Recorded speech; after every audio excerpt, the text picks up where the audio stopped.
आपण ज्याचा पगार घेतो त्याचं इमानदारीनं काम करायचं आणि इमाने इतबार काम त्याचा पगार घेऊन केलं की भगवंताची सेवा केल्याचं पुण्य प्राप्त होते. तो एखाद्याच्या शेतातला गडी असू द्या, तो काही फुकट काम करत नाही, पैसे घेतो, पण मालकाचं हित व्हावा अशा जर निष्ठेनं काम करीत असेल, नाही जरी पंढरपूरला गेला तरी पंढरपुरातल्या मालकाची सेवा केल्याचं पुण्य त्याला प्राप्त होते. गड्यानं शेतात जावं, शेतात गेल्याच्या नंतर त्यानं वखर धरावं, आऊत धरावं आणि 12-12:30 वाजता अचानक पाऊस यावा, आऊत चालत नाही. त्यावेळेला गड्यानं काय करावं? बैल लांब्या दोऱ्यानं बांधावे आणि मालकाच्या शेतात बांधाच्या कडीचा असेल, तणात पिकातला असेल, तण उपटावं. त्यानं रिकामं राहू नये. मालक पाहत नाही, मालक घरी आहे. मालक न पाहता न सांगता जो काम मालकाचं करीत असेल तर पंढरपुरातल्या मालकाची सेवा केल्याचं पुण्य प्राप्त होते. आपण मग ते सेवा केल्याचं पुण्य. आणि मालकाचा पगार घेऊन फक्त दिवस बुडावा, आपला रोज पकावा आणि मालकाची काशी व्हावा असं जर कोणी काम करीत असेल तर समजायचं तो राक्षस आहे, तो पांचट आहे, तो हरामखोर आहे, तो भंगिरी आहे.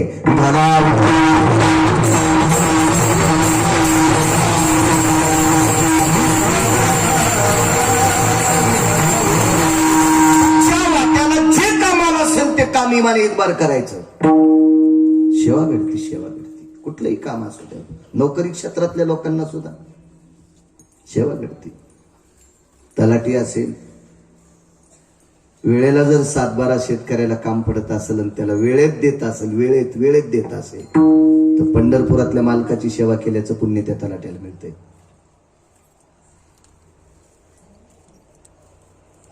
शिक्षक असेल, आपल्या विद्यार्थ्यांना शासन त्याच्या पोटाचा पगार मिळतो त्याला. तो जर इमाने इतबार आपल्या विद्यार्थ्यांना शिकवत असेल तर तो कधी जरी पंढरपूरला नाही गेला तर विद्यार्थ्यांना स्वतःची लेकरं समजून जर शिकवत असेल तर विटेवरच्या मालकाची पूजा केल्याचं पुण्य त्याला सुद्धा प्राप्त होते. सेवा आहे त्याची, ती सेवा आहे, मालकाची सेवा असेल. मी कालच्या संक्रांतीच्या कीर्तनात एक वाक्य बोलून गेलो मंठ्याला. तुमच्या परिसरात नामधारक पौळ बाबा म्हणून महान नामावर निष्ठा असणारी सात्विक पुण्यशील वैवृद्ध तपोरुद्ध व्यक्ती आहे. त्या लोकांची बरोबरी नाही करू शकत आम्ही कोणी. ते कोणाच्या घरी फुकट जेवले नाही. पळसाची पानं तोडून आणायची, पंत्राळ्या लावायच्या आणि 150 पात्र त्यांना द्यायचे आणि मग तिथले थोडीशी भाकरी खायची. असं जीवन त्यांच्याकडे. एक संक्रांतीचा नियम असतो. गेल्या 4-5 वर्षापासून मला ती सेवा घडते. दुपारी बोलून गेलो मी. एक गडी पाहिला फार दिवसापूर्वी. त्या गड्याने जीवनभर मालकाचं पाणी भरत असताना बिना आंघोळीचं कधी पाणी भरलं नाही. मामा सकाळी आडावर गेल्याच्या नंतर पहिलं बकेट डोक्यावर घ्यायचं, आंघोळ करायची आणि मग आंघोळ करून मालकाच्या घरचं पाणी भरायचं. मालकानं मालकिनीनं सांगावं, राम बस झालं पाणी. जी मालक, जी मालकीनबाई, जी शब्द, काय आदर होता. किती आदर, किती आदर. आणि शेवटची घागर भरून मग मारुतीरायाच्या मंदिरात न्यायची आणि मारुतीरायाच्या मंदिरात नेऊन मारुतीरायाला अर्धी घागर पाणी घालायचं, नमस्कार करायचं, घरी यायचं, दारातल्या तुळशीला पाणी घालायचं आणि मग आतमध्ये येऊन आपल्या घरात ज्या काही देवता असतात त्या देवता धुवायच्या, नमस्कार करायचे. तो गडी, तो लोकाच्या शेतात 30-35-40 वर्ष काम करणारा गडी, सद्गुरू नामनिष्ठ धर्मभास्कर रंगनाथ गुरुजींचा शिष्य होता. रंगनाथ गुरुजी परभणीकरांचा शिष्य होता.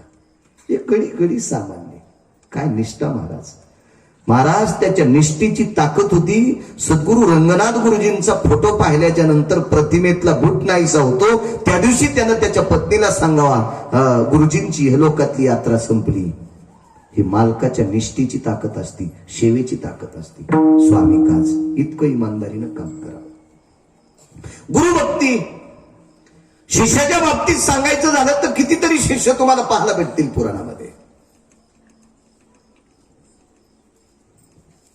समर्थांच्या बाबतीत बघा, कल्याणांच्या बाबतीत बघा काय निष्ठा आहे. श्रीमद भागवतामध्ये फार मोठ्या परंपरा आल्या, किती निष्ठा. त्याच्यापैकी द्वापार युगामध्ये एक गोडशी निष्ठा लक्षात आली, ती निष्ठा म्हणजे एकलव्य. सशे लावरं चित्र रानडुकर धरणाऱ्याच्या कुळातलं पोरग.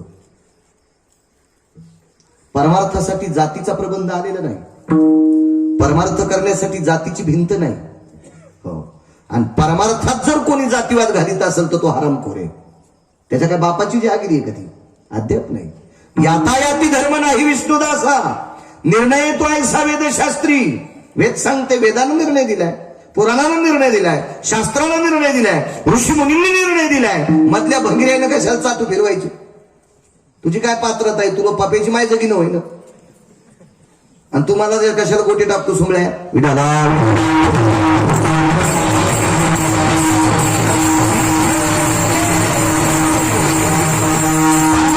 करण्यासाठी कुठल्याही जातीला अधिकार आहे, कुठल्याही जातीला अधिकार आहे, कुठल्याही जातीला.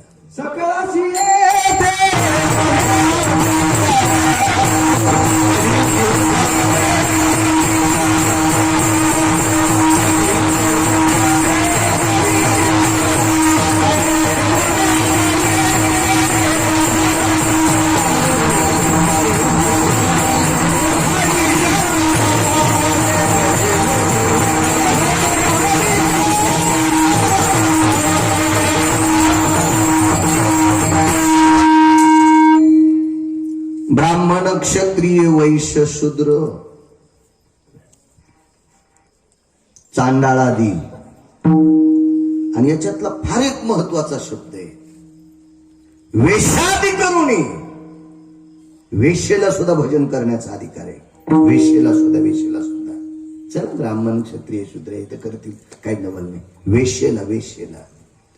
अहो, वेश्येनं असं भजन केलं शिवजींचं. एका वेशेच्या मुलीनं असं भजन केलं पंढरपुरातल्या मालकाचं. ती वेशेची कन्या होती, तिचं नाव कानोपात्रा. तिचं दर्शन घेतल्याशिवाय पंढरपुरातल्या मालकाचं दर्शन पावत नाही. तिचं दर्शन घेतल्याशिवाय पंढरपुरातल्या मालकाचं दर्शन पावत नाही. ती वेशेची कन्या होती कानोपात्रा. भगवान शिवजीचं भजन करणारी एक वेश्या, स्वतः वेश्या. अहो, तिने इतका शुद्ध परमार्थ केला, इतका शुद्ध परमार्थ केला की तिच्या सानिध्यात राहिलेलो कोंबडा आणि माकड त्याला सुद्धा विमान येते. त्या लागी विमान पाठविले. कुकुट आणि मरकट होते तिच्या सानिध्यातून. काय ताकद! वैष्णव चांभार धन्य त्याची माता. चर्मखानाच्या कुळातलाय पण वारकरी आहे, त्याच्या आईला धन्यता दिली. यातायाती धर्म नाही विष्णुदासा, काही समज नाही, कुठल्याही कुळातला असू द्या. लावरा चित्र ससे धरणाऱ्याच्या कुळातला पुत्र गुरुभक्ती सांगते.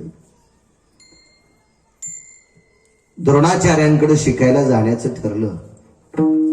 द्रोणाचार्यांकडे राजपुत्र शिकायला जात होते, पांडव जात होते, कौरव जात होते. 56 देशाच्या राजांची लेकरं त्यांच्याकडे शिकायची. आणि या एकलव्याचा असा मानस झाला की आपल्याला ते कसं शिकवतील, त्याच्या अंगात कपडे नाही. एकलव्याच्या कमरेला पक्षाच्या पंखाची लंगोटी होती. इतका साधा माणूस, इतका साधा, इतका साधा. पण एकदाच द्रोणाचार्य बघितले गुरुभक्ती. गुरुभक्ती सांगते, एकदाच पाहिले, एकदाच. जशाला तशी माती आणली, ती माती मळली. कुंभार दादा गाडगे करण्यासाठी जशी माती मळतात अशी माती चाळून चाळून चाळून कुटून नाना प्रकारचं तिच्यात काही बेलफळं वगैरे टाकून इतका मातीचा चिखल गोड केला, म्हणजे खाण्यासाठी नाही, इतका इतका इतका इतका तो चिखल केला. आणि त्याचा पुतळा द्रोणाचार्याचा केला. श्री गुरुचेनी नावे माती डोंगरी जया पाशु होती, तेने कुळी त्रिजगती एकवद केली. आळंदी मालक सांगतात. असा पुतळा तयार केला, गुरुजींची साधना केली. इतकी निष्ठा आपल्या गुरुवर, इतकी निष्ठा, इतकी निष्ठा. निष्ठा निष्ठी नाही, गुरु तसाच असला पाहिजे. तंबाखू भुक्या नसला पाहिजे. ज्याचा गुरु तंबाखू खातो त्याचा शिष्य गांजा वाढणारच ना. काय नवलाची गोष्ट आहे, काय काय विषय के त्याला. हो, ज्यांना शिष्य परंपरा आवडती त्यांनी थोडस लाजलं पाहिजे. नाही तंबाखू खाल्ली पाहिजे, नाही बिडी वटी पाहिजे. तंबाखू ओढवण्या काढील जो धूर, त्याचा ताफा भाऊ नदीतच बुडतो. माझं वाक्य नाही, मालकांचं वाक्य. गिरगावच्या बाळूचं वाक्य नाही, माझं वाक्य कोण ऐकणार आहे? मालकांचं वाक्य. गुरूंनी थोडस लाजलं पाहिजे. चला, द्रोणाचार्य होते ते, यमाच्या थोतरीत आणली द्रोणाचार्यांनी, सामान्य द्रोणाचार्य. द्रोणाचार्यांनी अर्जुनावर कृपा केल्याच्या नंतर अर्जुन एवढे धनुर्धारी झाले तर शिवजीनं पाठ थाप दिली. वा शाबास पार्था, संग्रामे हरजिंतीला नैवम गिरगाव करलिखितम. कोणाचं वाक्य? शिवजीने पाठ थापता अर्जुनाची. अशा अर्जुनाला धनुर्धारी केलं कोण? द्रोणाचार्य. महाभारतातला युद्ध प्रसंगातला पूर्ण खेळ द्रोणाचार्यापासून होता. द्रोणाचार्यापासून विद्येचा खेळ. ही संपूर्ण विद्या द्रोणाचार्यांकडून होती आणि त्या द्रोणाचार्यांचा पुतळा तयार केला. एवढी निष्ठा. एक शब्दवेधी नावाची विद्या आहे. ही भारत देशात फक्त 2 श्लोकाला येत होती. भारत देशात नाही, पृथ्वीवर जितके देश आहेत या प्रत्येक देशात महाराज फक्त 2 श्लोकाला येत होती. एक क्रतात्रेता युगामध्ये राजा दशरथ आला आणि द्वापार युगामध्ये द्रोणाचार्याला. पुन्हा कोणाला येत नव्हती. आणि ती तिसरी आली फक्त एकलव्याला. एकलव्याच्या नंतर पुन्हा कोणी नाही. डोकंच लावायचं नाही. अर्जुनाला पण नाही. दाखवून दिलं एकलव्याने, अर्जुना तुम्ही जिवंत गुरुवर यांच्या सानिध्यात होतात आणि मी मातीच्या द्रोणाचार्यांच्या सानिध्यात होतो. पण निष्ठा किती सांगू तुम्हाला. एकलव्य ज्या वेळेला गुरुच्या सानिध्यात बसायचा तो काय हारगीर घालीत नव्हता ना, कारण द्रोणाचार्य जिवंत होते ना. आपल्याकडे जिवंत माणसाच्या फोटोला हार घालत नसतात. हल्ली कीर्तन, भागवत, रामायण भरपूर चालले तर त्याबद्दल काही दुमत नाही. पण गुण बऱ्याच लोकांना नाही. पोराच्या वाढदिवसाचा हार घातलेला फोटो भिंतीवर लावती एखादी मंजुळा. तिला आखलीचा कांदाच नसतो ना. पोराच्या वाढदिवसाचा फोटो हार घातलेला भिंतीवर लावते. त्याचा अर्थ असा होतोय हे गेलंय. किती महाराज मेल्यावर सुधारता तुम्ही. हा तुम्हाला काही दोष नाही ना. पप्याचा बाप बी बिना आखलीच ना. हिनं सांगावून त्यानं ऐकावं. हे असेच फिरायला कापायच्या कामी. विठाला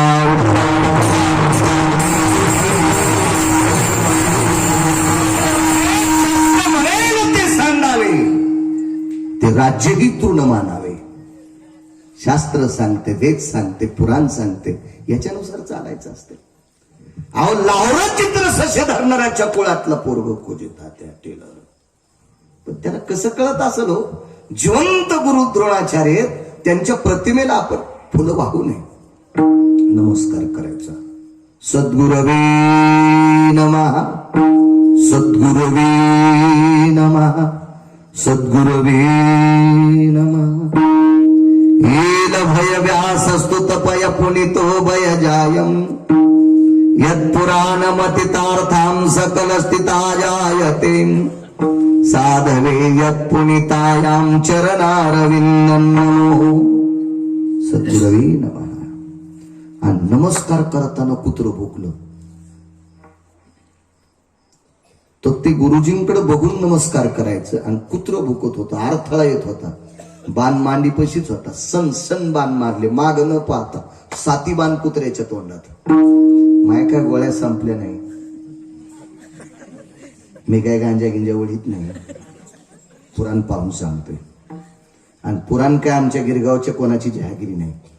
म्हणजे तुकोबारायचं मत आहे. पाहावे पुराणी विचारवली. त्या मालकांचं मत आहे. कुत्र हे द्रोणाचार्यांच्या ताफ्यातलं होतं, कल्पातलं होतं, त्यांच्या समूहातलं होतं. वापस कुत्रे आले. पाहिलं द्रोणाचार्य. अरे तिथपर्यंत कुत्र्यांनी पाहिलं तर एकलव्य. अर्जुनाच्या लक्षात आलं आपल्यापेक्षा श्रेष्ठ एकलव्य. अंगठा कापला हा भाग सोडून द्या, आपल्याला ते इचकायचं नाही. जाऊ द्या, ते वेगळा प्रसंग आहे. पण गुरुवरची निष्ठा पहा, गुरुवरची निष्ठा. महाराज लाहोर चित्र सशे रांडुकर धरणाऱ्याचं पोरग जगात तिसरं आलं. जगात, राज्यात नाही, भारतात नाही, 2-3 देशात नाही, पृथ्वीवर जितके देश आहेत या सर्व देशामध्ये तिसऱ्या क्रमांक विजय पटकावला. त्याचं नाव होतं एकलव्य. कशाचे? गुरुभक्ती. स्वामी काज गुरुभक्ती. पुढे पितृवचन, पितृंचा अधिकार ऐका, आणि मग सेवापती. आपण याच्यावर जास्त भर देऊ. कारण का? मकर संक्रांतीचा योग आहे कालचा आजचा.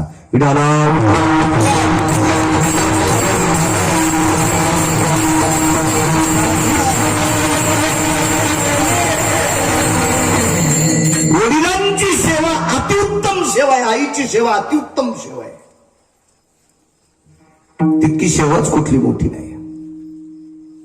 रामचंद्र वनवासात आहेत, आणि वनवासात असताना एक शबरी नावाची एक सात्विक सदाचारी पुण्यशील स्त्री आहे. हिला सुद्धा गुरुभक्तीत घ्यावे लागेल. शबरीला मतंग नावाच्या साधूची सेवा घडली. सेवा कोणती घडली माहितीये का? शबरीनं फक्त आश्रम झाडा, आश्रम झाडा, आश्रम झाडा. आणि त्या आश्रम झाडल्याच्या सेवेत गुरुजींनी आशीर्वाद दिला, तुला जगाचा बाप भेटल. आणि रामचंद्र तिच्या भेटी करता आले. ही शबरी सुद्धा भिल्ल कुळातली होती, शिकार करणाऱ्याच्या कुळातली होती, लाहोर चित्र ससे धरणाऱ्याच्या कुळातली होती. मला सांगायचंय, आपली सेवा निष्ठा चांगली असली पाहिजे. आपल्याला कुळाचा काही संबंध नाही. आपण काम चांगलं करा. जगाचा मालक आपल्याला त्याची ती पोच पावती, त्याची फलश्रुती त्याला प्राप्त होत असते. काम चांगलं केलं पाहिजे. वनवासात प्रभू रामचंद्र आले, शबरी मातेला भेटले. शबरीने स्फटिकाच्या शिळेवर बसवलं प्रभूला. दोन्ही हात आपले पायाखाली घातले देवाच्या, आणि डोकं ठेवलं प्रभूच्या पायावर, आणि देवाचे पाय डोळ्यातल्या पाण्यानं शबरीनं धुतले. शबरीच्या डोळ्यातलं पांढरं शुभ्र पाणी खाली पडत होतं, पण पायाला घासल्याच्या नंतर लाल होतं. पाहिलं खाली वाकून तर देवाच्या पायाला अशा जखमा झालेल्या होत्या. विचारलं, प्रभू हे आपल्या पायाला जखमा कशा येतात? नाही म्हणे, मी बूट चप्पल घालत नाही. असं ते रामायणातलं प्रकरण पाहिल्याच्या नंतर असं लक्षात येतं, कुठं काळ गेलाय आता, कुठं काळ गेलाय. आता संक्रांतीला ह्या पूर्ण पौष महिना वाण देत असतात, म्हणजे एकमेकीकडे हळदी कुंखाला जात असतात. तर साऱ्या आता त्यांचा तो वजन, त्यांचं ते झोप, त्यांचं ते हावपो, त्यांचं ते वैभव अगदी बघतच राहत. आता कीर्तनात त्या साऱ्या परिस्थितीत आल्या. एखाद्या बाईनं हळदी कुंकू ठेवा, वा वा वा वा, आणि नटलं पाहिजे माणसानं. का नाही नटावं? का नाही? शांती ब्रह्म एकनाथ महाराजांनी नाथ भागवतात वर्णन केले, श्रीमंत माणसानी एकट्यानं कधीच जेवायचं नाही. गडगंज श्रीमंती असेल आणि एकटाच जेवत असेल तर समजायचं हे धनावरला साखरेच्या कारखान्यातला मुंगळा आहे. एकटाच साखर खालाय आणि पोत्यानं संडास करायलाय. हे भिकार चोटे, हे धनावरला सर्प आहे. वैभवात राहिलं पाहिजे. तुम्ही नटल्याच्या नंतर आमच्या पोटात का डब्बा उठावा? नाही. माझ्या राष्ट्रमाता जिजाबाई साहेबांची प्रतिमा पहा तुम्ही, कसल्या दिसायच्या आईसाहेब. श्रीमंतानं वैभवात राहिलं पाहिजे. श्रीमंत माणसानं एकट्यानं कधीच जेवायचं नाही. ते बैठकीतली माणसं उठून गेल्या बायकोल म्हणतो आता जेवायला वाढ. काही तर इतके श्रीमंत हलकट असते, बुटा आतून ठेवून मग जेवते, म्हणजे कोणाला वाटावं घरी नाही. लोक बाहेर बुट सोडलेले असतात ना, बुट आतून ठेवायचे, आतून ठेवायचे आणि मग जेवायचे. अरे पुढच्या जन्मात तू घुस होशील, घुस. दुसऱ्याचे वाडे टोकरीशील. वाडे कशी टोकरता येतील? आता शिमिटाचे वाडे तू परवत टोकरशील. विठाला विठाला. त्याच्यानंतर एक अर्धा माणूस सोबत घेऊन जेवायचं, चांगले कपडे घालायचे, हो, सोयाबीन झाली, ऊस गेला म्हणले 600 टन, आणि बरंच करीत दुसऱ्याच्या दारात जातो, मग त्याला मनात लागतं चहा प्या. अरे बिकार चोट कुठला. धनावरला सरपंच तू, बँकेत कोटीन धोत्राला गाठली. तू बैल समजायचे, बैल जेव्हा उमेला आणि मालकानं टाकलं तेच खाल्लं.